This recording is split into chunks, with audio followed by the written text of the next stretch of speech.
Albert Miller getting ready for a road trip to Iowa City for a meet at the brand new facility on the University of Iowa's campus, and that's kind of the most notable thing it seems like about this weekend's meet, being that most of you guys haven't seen it before, and it'll be the host of the Big Ten Championships this year. Yeah, it's really important for us to see that pool, get in it, you know, get a feel for the walls, the blocks, all of those things. Like you said, we haven't seen it before, so it'll be a good learning experience and get us prepped for the Big Ten Championship meet. And I believe this is also the first road meet of the year for the guys, so a chance to compete in a different environment against some pretty good competition in Iowa and Ohio State. Yeah, it's always special to travel. It builds it up a little bit more, and then you have, like you said, Ohio State and Iowa. I think they're 10th and 11th in the nation right now, so really, really good competition. It'll push our abilities, definitely test us this weekend. Give us a little bit of a rundown of your first 6 weeks or 2 months of your senior year so far. How you been feeling, the competition level? I imagine it's kind of special being a senior captain. Yeah, it's been a really good year so far. We've had some really good meets against Notre Dame, Northwestern. Being a senior, it's been special. I think it's a really great group of guys, probably the best we've had since I've been here. I think we can really do some special things. Thanks for the time. Good luck this weekend. Thank you. Dan Ross getting ready for a road trip to Iowa City. Get a look at Iowa's new facility, which will host the Big Ten Championships this year. I'd imagine that's one of the most notable things about the trip to Iowa this weekend.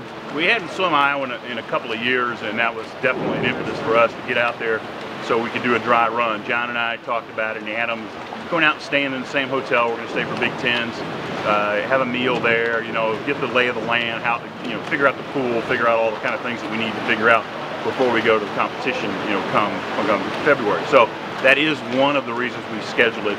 And secondly, they've got a senior dominating team. Those guys have been around for 3 years, they've paid their dues, and they're swimming really fast.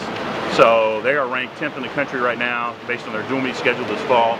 And they've beaten 4 Big Ten teams, I think Michigan State, Minnesota, and Wisconsin, so 3 Big Ten teams.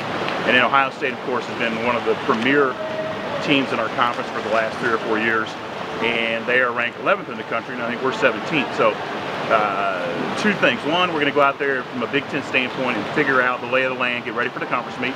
And secondly, it's really a chance for probably the biggest dual meet our guys will have been in other than an Indiana meet. So an Indiana dual meet is a big deal, a lot of hype, but we haven't had a real close one in the last couple of years. So I really expect this one to be fast from both standpoint, Ohio State, Iowa, us. So it should be just a great shootout. It should be a good stressful environment for our guys to embrace it and have fun with that stress and let it go and see how they handle it. So divers, swimmers, everybody as a team, getting away from campus, traveling out there, being in the Big Ten hotel, and then getting out and seeing what we're made about there. So we've really been talking about this quite a bit. We hope to have our best meet of the fall, and then go on to the Ohio State Invitational 2 weeks later and have our best meet of the fall again. We want to get better each week. We had good competitions against, good performances against Notre Dame, Northwestern. A week off to enjoy the Mackey celebration. Now to go on the road against one of arguably the top 10 programs in the country, plus the one who's been at the top the last few years, Ohio State. What a great challenge, what a great opportunity for our guys. We'll see what we're made of right away. Thanks for your time. Good luck this weekend. You bet.